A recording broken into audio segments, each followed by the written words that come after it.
One of the most prevalent delusions that Daniel would become known for, his hatred of Satan and his evil forces, would rear its ugly head, and he would become more and more obsessed at this time with the powers of evil that he came to believe controlled the world. His delusions, coupled with his newfound spotlight, would result in him breaking to the point of physically attacking his first manager with a lead pipe. This incident and several other events that happened in this time began to make it clear to Daniel's family that his situation was critical and that he needed help.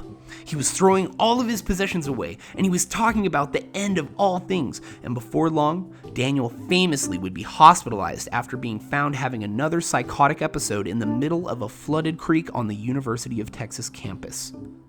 His former publicist, now replacement manager, Jeff Tartikoff, would break him out of the hospital, but after Daniel proved to be too dangerously insane to be around, Jeff contacted Daniel's parents and they would finally intervene. They took him away to live with them in West Virginia, where he would stay for the next year. This period of time is known by his fans as the Lost Year, and as Daniel began taking medication, he would begin spending all of his time in bed and would declare that he couldn't write a song anymore if he tried.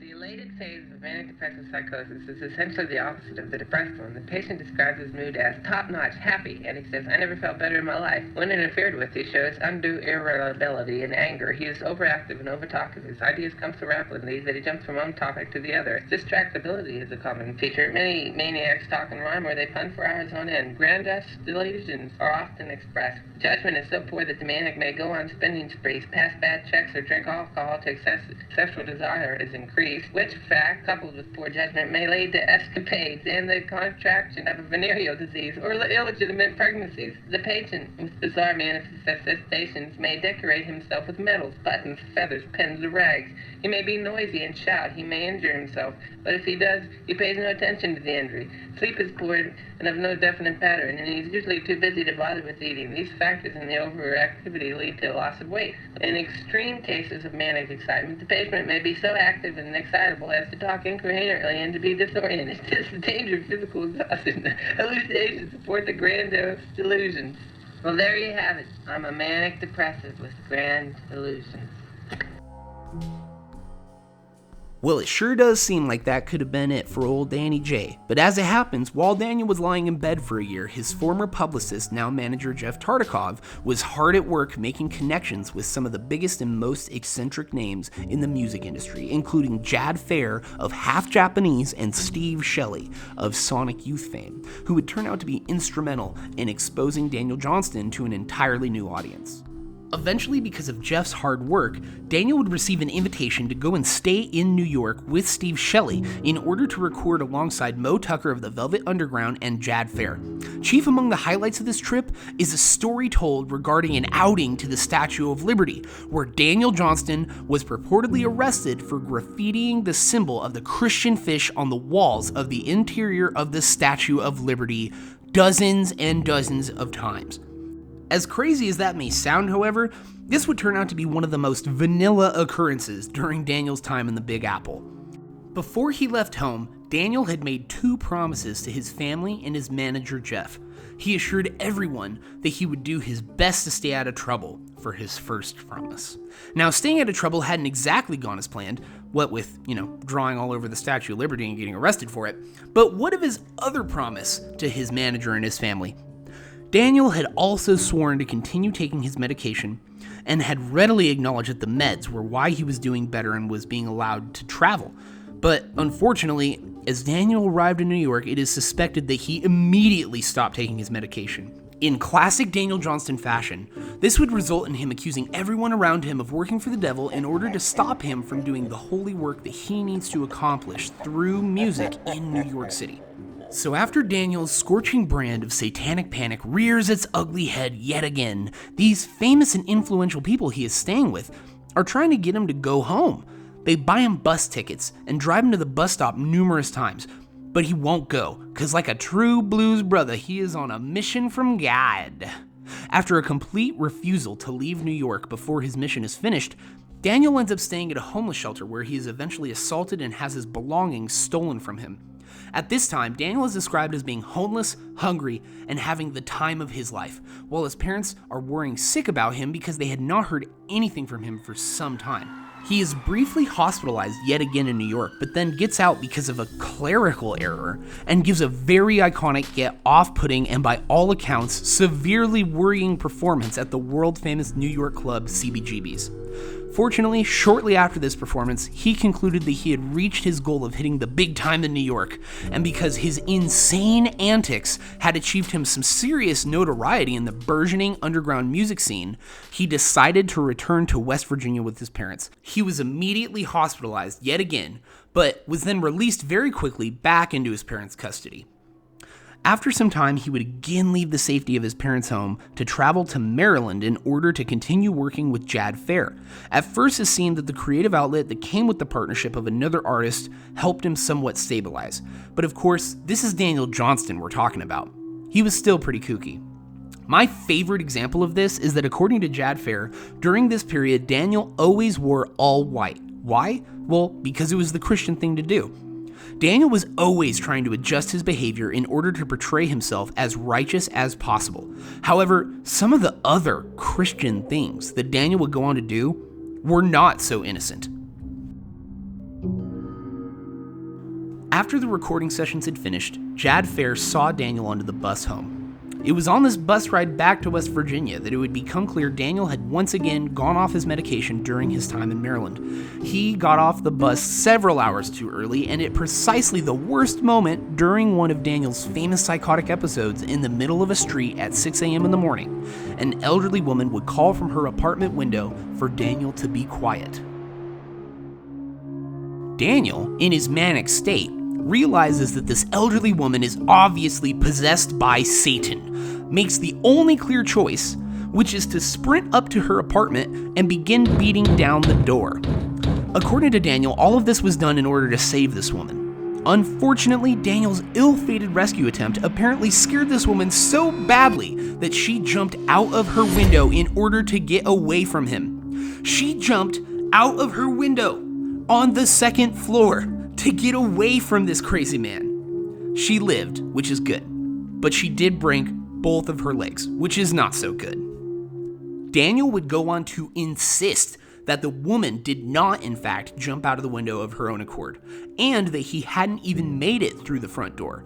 Daniel's version of events is that the demon possessing her must have smashed through the broken door while it was fleeing the scene after throwing this woman from the window.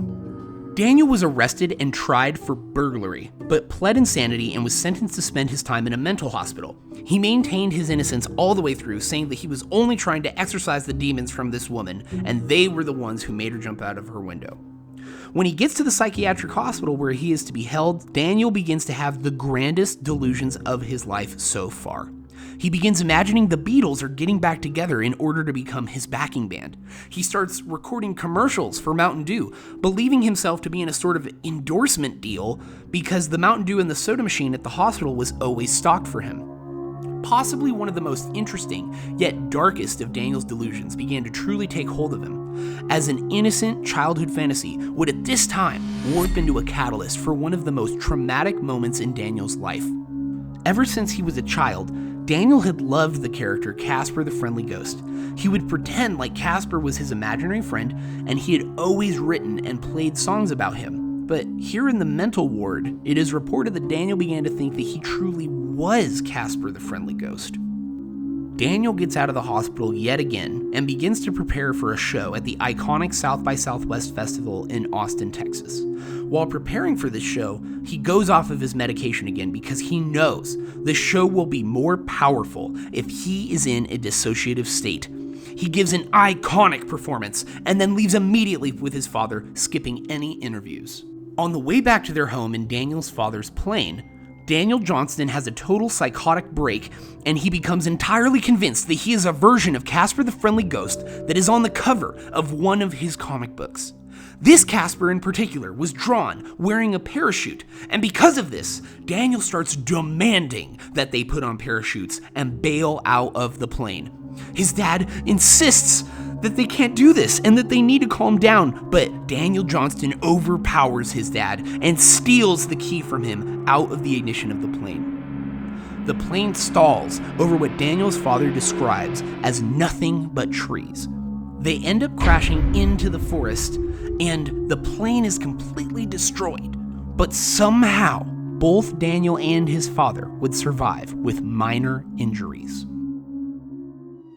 All right, we're headed back to the hospital now. Daniel was again taken into involuntary custody, and he would be placed back into the care of a psychiatric hospital. Following a now distinct pattern, while Daniel was in this hospital, his music would come to be even more recognized by the mainstream because he had just given such an iconic performance and then made headline news with his ill-fated travel plans. In addition to all the hype surrounding the legend of Daniel Johnston, it was also around this time that Nirvana had exploded onto the scene. And for a period of several months, Kurt Cobain wore a "Hi, how are you" shirt to every interview and major television performance that he participated in. The character on the shirt, Jeremiah the Innocent, would end up leading millions of people in the search to find out who this mystery man, Daniel Johnston, was. Because of all this hype and newfound attention, his now longtime manager had begun to speak with Elektra Records about signing a label deal. They were prepared to work with Daniel's severe mental issues and even afford him protection by agreeing to special stipulations such as never forcing him to tour or punish him for failure to promote or advertise a release. As they were coming closer to signing a deal, however, Daniel once again began to suspect that the people around him were in Satan's employ. This time, he focused this delusion onto his manager, Jeff, and Jeff Tartikoff has gone on record stating that Daniel always repeated endlessly that it was the devil who had made him famous. He was fixated on this concept of the devil being the one who made him famous day and night. And then suddenly, when Daniel was famous, he realized that there was a guy in his organization who was his friend and close to him, who was the actual person making him famous. And as a result of this, he ended up conflating the two concepts and deluded himself into believing that his friend and partner, Jeff Tartikoff, was working towards the Luciferian destruction of all things, and that he was going to get his way by getting Daniel to sign to Elektra Records. While this is all going on, additional major players like Atlantic Records were also courting Daniel. But the rift between Daniel and Jeff caused various attempts at signing Daniel Johnston to any major record label to be futile, as Daniel would back out of every one of them at the last second. According to Jeff, he spent months and months trying to reconcile with Daniel and figure out how to get him the financial and marketing support he needed to become the star they both wanted him to be. But in the end, Jeff gave up being Daniel's manager when he received a call from a man by the name of Tom Gimble informing him that he had taken over as Daniel Johnston's new manager. As soon as Jeff is out of the picture, a deal is brokered and Daniel Johnston signs the dotted line with Tom Gimble and Atlantic Records. We have now come to the part of the story where I would like to pause and voice my personal opinion, because this particular series of events are skimmed over in most of the information that is publicly known and generally available about Daniel Johnston's musical career. Now, I want to make it really transparent that I don't have any clear evidence pointing to this, but in my gut, after reviewing the accounts of this particular period of time, I truly think that Daniel Johnston was manipulated into this decision. Everything that I've seen about Daniel Johnston shows to me that even though he was delusional and had psychotic breakdowns which would often result in violence, that at his core, he was a loving and loyal individual. And while this is pure speculation on my part, I feel that Tom Gimble and Atlantic Records just wanted to push a deal through, and instead of protecting Daniel as a vulnerable artist like Jeff Tartikoff was trying to do, they leaned on him to ditch his friend and let all of the infrastructure to keep Daniel safe fall to the wayside. I'll go even further to say that the nature of this relationship was reflected in the success of their release of the album Fun, Daniel's major label debut, which would only go on to sell around 5,800 copies. Daniel Johnston was immediately dropped from the Atlantic roster, and his spotlight as an unlikely MTV superstar would begin to fade. Once again, these statements are simply my opinion, and I'd love to hear if there's something you think I've missed, or if you agree with me and you think I'm on the right track. In fact, I'd like to make a deal with you. If you agree to drop me a line down in the comment section as to what your thoughts are about this situation and the broader story of Daniel Johnston's life as a whole, I swear a solemn oath that I will read every single comment posted to my comment section, and I will be as active as possible.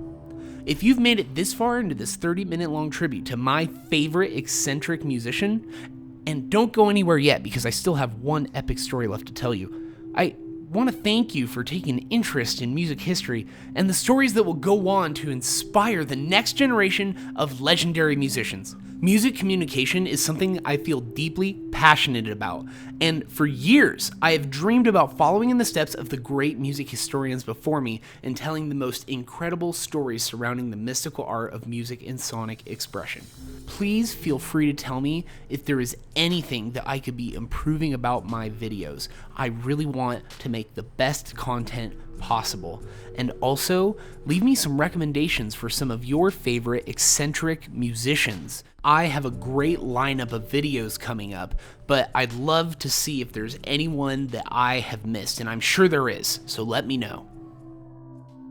Daniel Johnston died on September 11th, 2019. I had just moved to Austin, Texas a few months before, and I have to say that I knew who Daniel was before he died, but I didn't really know who he was. On the day the news broke, it was like the air in Austin got heavier.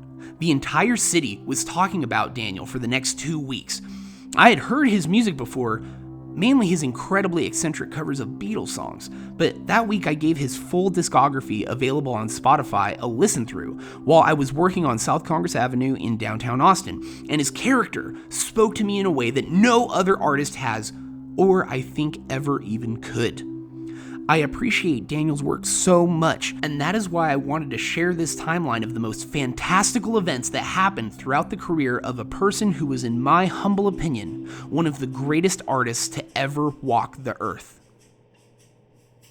I was living in a devil town, didn't know it was a devil town. Oh Lord, it really brings me down about the devil town. All my friends were vampires, didn't know they were vampires. Turns out I was vampire myself in the devil town. I was living in a devil town, didn't know it was a devil town. Oh Lord, it really brings me down about the devil town. All my friends were vampires, didn't know they were vampires. Turns out I was vampire myself in the devil town. I was living in a devil town, didn't know it was a devil town. Oh Lord, it really brings me down about the devil town. All my friends were vampires, didn't know they were vampires. Turns out I was vampire myself in the devil town. I was living in a devil town, didn't know it was a devil town.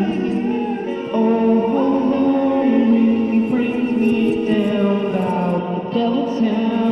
Down about the devil town.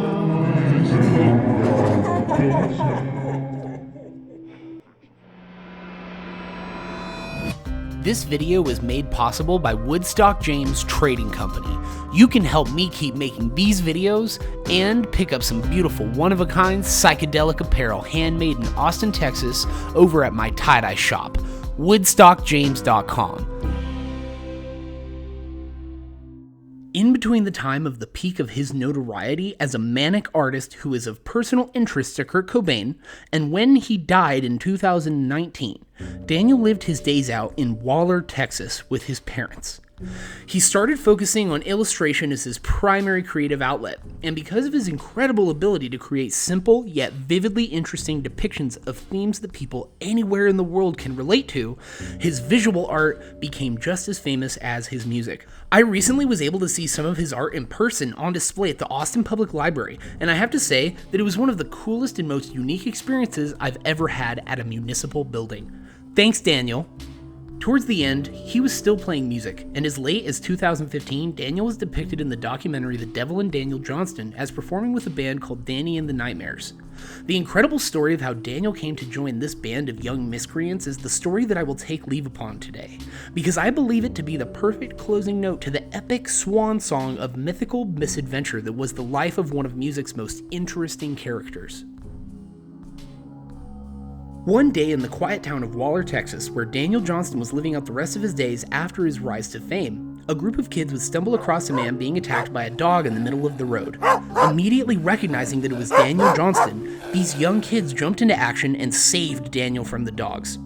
One of Daniel's saviors, Jason Nightmare, would go on to recount that immediately after they had saved him from a vicious dog attack, Daniel looked up at them, and the first thing he asked was, "Hey, do you guys play guitar?" What a legend. True love will find you in the end. You'll find out just who was your friend. Don't be sad, I know you will. But don't give up until true love will find you in the end. All of the resources that I utilized in the making of this educational video are linked in the description below, along with the Spotify playlist that I've put together featuring my list of personal all-time favorite Daniel Johnston tracks. I would highly recommend checking out this playlist and my other collections on Spotify if you're looking to fall into a music rabbit hole of Alice in Wonderland proportions. If you enjoyed this video and you want to see more videos like this from the Music Wizard channel, please support me by smashing the like button, subscribing to my channel, and ringing the notification bell in order to receive updates of my new releases. You can also support me by following my artist page on Spotify, and by purchasing a unique piece of psychedelic apparel over at my tie-dye shop, woodstockjames.com. Save 10% off when you use promo code Woodstock10 at checkout. Thank you so much for taking the time with me to find out more about the incredible stories behind the legend of Daniel Johnston. I can't wait to see you at the next video.